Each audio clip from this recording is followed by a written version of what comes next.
नमस्कार, हाजिर हूँ मैं रुमाना इसार खान। नए साल की आप सभी को बहुत बहुत मुबारकबाद। नए साल में जो पहला वीडियो लेकर आई हूँ वो उस खबर के बारे में, जैसे ही छुट्टी के बाद दोबारा से दफ्तर ज्वाइन किया तो ये खबर इसी पर आज बहस करनी पड़ गई। और ख़बर ये कि शाहरुख खान गद्दार, शाहरुख खान पाकिस्तान परस्त, इस तरीके की जो आरोप शाहरुख खान पर लग रहे हैं, कटघरे में जो शाहरुख खान को खड़ा कर दिया गया है। आई एम श्योर आप उस खबर के बारे में जानते होंगे। शाहरुख खान आईपीएल में एक टीम है केकेआर, और केकेआर टीम के ओनर हैं और उनके साथ उस टीम के जो अन्य को ओनर्स हैं उसमें जूही चावला है, जूही चावला के पति जय मेहता, ये लोग सब केकेआर के ओनर्स हैं। लेकिन यहाँ तो निशाने पर सीधे सीधे शाहरुख खान को ले लिया गया और सारे सवाल जो है वो शाहरुख खान पर दागे जा रहे थे। और वो शाहरुख खान जो देश का, जिन्होंने इतना मान बढ़ाया, देश को इतना सम्मान दिलाया और दुनिया भर में हिंदुस्तान की पहचान के तौर पर शाहरुख खान, जो फर्श से अर्श की एक कहानी, हम सब के दिलों पर जो राज करता है, सुपरस्टार, 2 मिनट में उस सुपरस्टार जो कि पद्मा अवॉर्डी है, जिन्हें अभी हाल में ही राष्ट्रीय पुरस्कार से नवाजा गया है, उस शाहरुख खान को 1 सेकंड नहीं लगाया देश में गद्दार कहने में, देश का धोखेबाज कहने में और पाकिस्तान परस्त और न जाने क्या क्या शाहरुख खान को कह दिया गया, सुना दिया। ये सब क्यों हुआ, ज़रा इस पर सोचिए आप। आपको क्या लगता है ये क्यों हुआ? क्या इसलिए हुआ कि केकेआर टीम जो है, शाहरुख खान जिस आईपीएल टीम के मालिक हैं, उस टीम ने बांग्लादेशी खिलाड़ी मुस्तफिजुर को अपनी टीम में ले लिया, उन्हें ख़रीद लिया? अगर ऐसा है तो फिर सवाल उस बीसीसीआई पर क्यों नहीं उठा, या उस बीसीसीआई को आपने गद्दार क्यों नहीं कहा, जिस बीसीसीआई ने खिलाड़ियों का पूल लाकर ऑक्शन के लिए आईपीएल की टीमों के सामने रखा और उस पूल में बांग्लादेश के खिलाड़ी भी थे? सवाल तो भाई बीसीसीआई से पूछना चाहिए ना कि आखिरकार बीसीसीआई ने बांग्लादेशी खिलाड़ियों को उस पूल में क्यों रखा।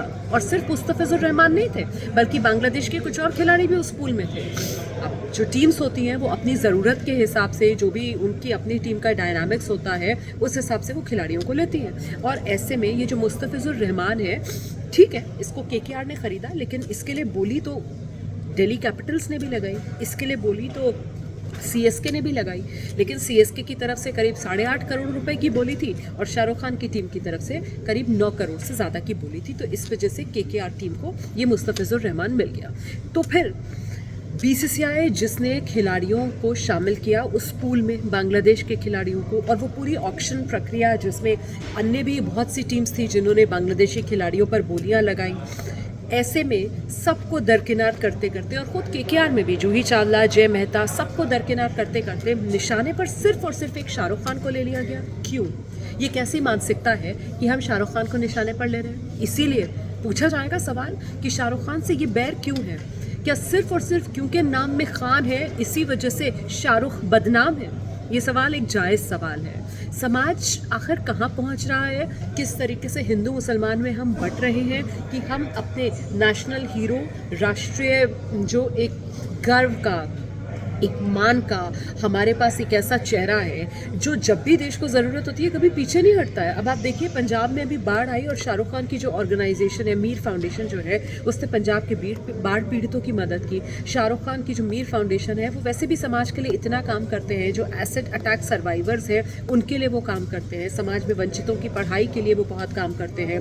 कोविड-19 के समय में शाहरुख खान की जो ऑर्गेनाइजेशन है उसने पीपीई किट से बांटने से लेकर और कई अन्य समाज सेवा वाले काम किए। इसके अलावा जब केरल में बाढ़ आई थी तब शाहरुख खान की ये जो ऑर्गेनाइजेशन है उसकी तरफ से बढ़ चढ़कर बाढ़ पीड़ितों की मदद की गई थी।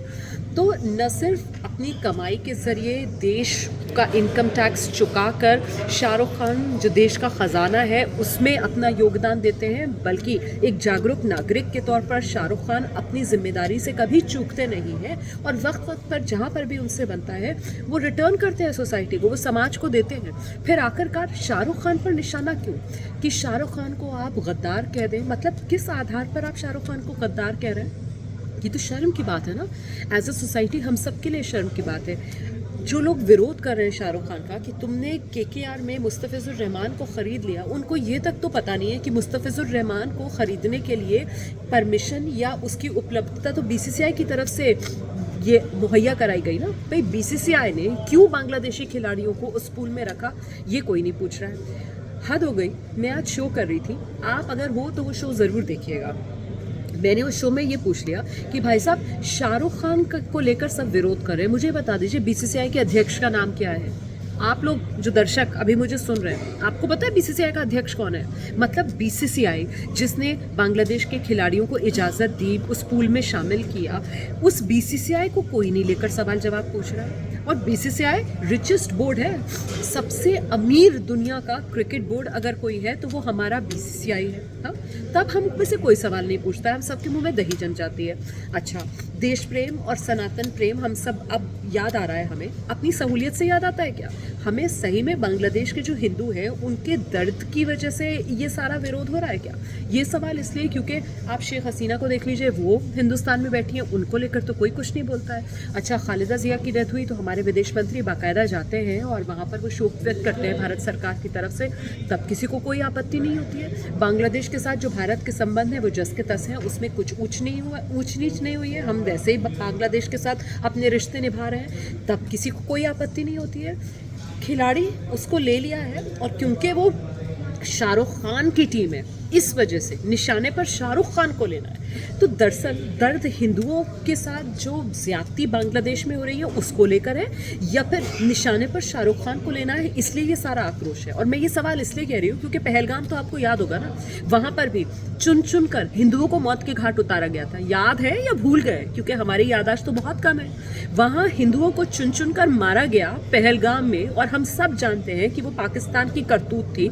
हम सब जानते हैं कि पाकिस्तान से वो आतंकवादी आए थे, और हम सबको पता है उसके बाद भारत सरकार ने ऑपरेशन सिंदूर चलाकर किस तरीके से पाकिस्तान में आतंकवाद को नेस्तो नाबूद करने की मुहिम छेड़ी। और हम ये भी जानते हैं कि भारत सरकार की तरफ से लगातार देश को ये बताया गया कि operation Sindoor is on, operation Sindoor समाप्त नहीं हुआ है, सिर्फ स्थगित हुआ है।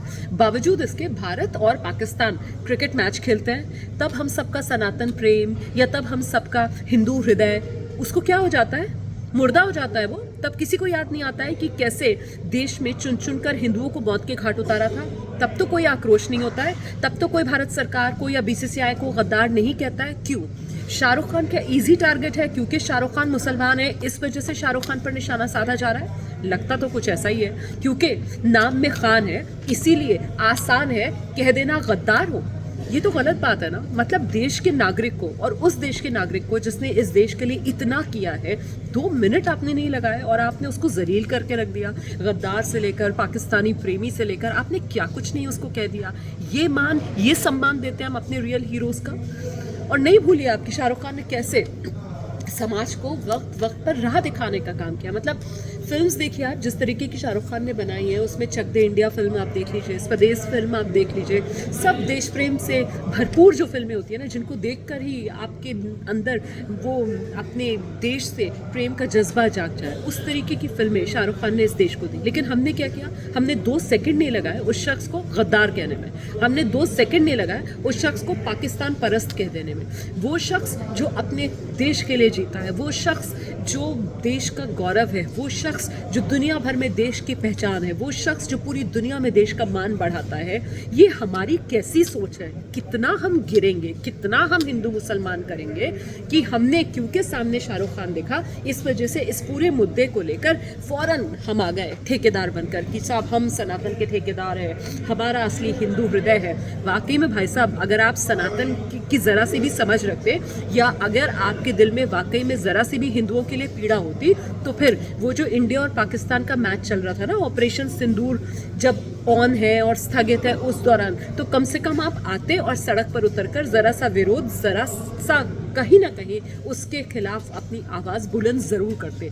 तब आप चैन की नींद ना सोते, कम से कम आकर अपना विरोध दर्ज ज़रूर कराते। लेकिन तब किसी ने कुछ नहीं बोला, तब सब सन्नाटे में चले गए। यहाँ पर आसान टारगेट है शाहरुख खान, एक मुसलमान है, उसको लेकर भरपूर गालियाँ दो, उसको देशद्रोही कह दो, क्योंकि पता है उसको कहकर कुछ होगा नहीं, आप पर कोई एक्शन तो होगा नहीं। और वो इतना बड़ा नाम है, इतनी लोकप्रियता है उसकी कि उसके चक्कर में आप भी खबरों में आ जाएंगे और आप भी सुर्खियाँ पाएंगे। वो कहते हैं ना कि बदनाम होंगे तो क्या नाम नहीं होगा? कुछ वही हाल मैं तो देख रही हूँ हो रहा है। सोचिए, बीसीसीआई जिससे सवाल पूछा जाना चाहिए था, या बीसीसीआई जिसको गद्दार कहना चाहिए था, उससे कोई सवाल नहीं, उससे कोई शिकवा नहीं। थैंक यू बीसीसीआई बोल रहे हैं। भाई थैंक यू बीसीसीआई किस बात के लिए बोल रहे हो? नियम ये कहता है कि बीसीसीआई ही बताएगा आप कौन से खिलाड़ियों को खरीद सकते हैं, और अगर किसी खिलाड़ी को हटाना होगा उसको लेकर भी फैसला बीसीसीआई लेगा। फ्रेंचाइजी के हाथ में नहीं होता है, या तो वो खिलाड़ी खुद बैकआउट करे या फिर बीसीसीआई उस खिलाड़ी को खेलने से रोक लगाए, तभी ऐसा हो सकता है। और वही हुआ भी। इतनी हाय तौबा के बाद आखिरकार बीसीसीआई ने ये फैसला लिया। एंड आई एम श्योर, मुझे तो लगता है कि इस मामले में कहीं ना कहीं बीसीसीआई को इस बात का एहसास हुआ होगा कि उसने बड़ी गलती की है। बीसीसीआई को इस बात का एहसास रहा होगा कि अब शाहरुख खान के पीछे बीसीसीआई छुप नहीं पाएगी, क्योंकि निशाने पर बीसीसीआई ही आएगी। बीसीसीआई को संवेदनशीलता दिखानी चाहिए थी। बीसीसीआई को समझ होनी चाहिए कि कैसे वो देश जहाँ पर हिंदुओं के साथ इतना अत्याचार हो रहा है, आप उनके खिलाड़ियों को क्यों खिला रहे हैं अपने? आप उनके खिलाड़ियों को क्यों मौका दे रहे हैं कि वो हमारे देश में आए और हमारे यहाँ से पैसे कमा कर जाए? ये सब तो बीसीसीआई को सोचना चाहिए ना। बीसीसीआई कुछ सोचेगा नहीं। शाहरुख खान की टीम ने बांग्लादेशी खिलाड़ी को खरीद लिया, तो फिर निशाने पर सब शाहरुख खान को लेने आ जाएंगे। शर्म आनी चाहिए। हम कहाँ पहुँच गए हैं? सोचिएगा ज़रूर आज के इस मुद्दे के बारे में। और कैसा लगा आपको ये मेरा मुद्दा, ज़रूर मेरे साथ साझा कीजिएगा। और अगर हो सके तो मैंने आज जो बहस की है वो ज़रूर देखिएगा। पोल खुलेगी कि कैसे शाहरुख खान ज़बरदस्ती निशाने पर लिए जा रहे हैं। गुस्सा जिस बीसीसीआई को लेकर होना चाहिए, किसी को ना मुद्दा समझ में आ रहा है, ना किसी को ये पता है कि किसके खिलाफ नाराज़गी जताई जाए, सिर्फ और सिर्फ क्योंकि सामने शाहरुख खान है। ऐसे में पक्ष और विपक्ष में बढ़ गए हैं लोग। Thank you so much for joining. अपने कॉमेंट्स मेरे साथ ज़रूर साझा कीजिएगा, और अगर अच्छा लगा आपको मेरा ये वीडियो तो उसको शेयर भी ज़रूर कीजिएगा। Thank you.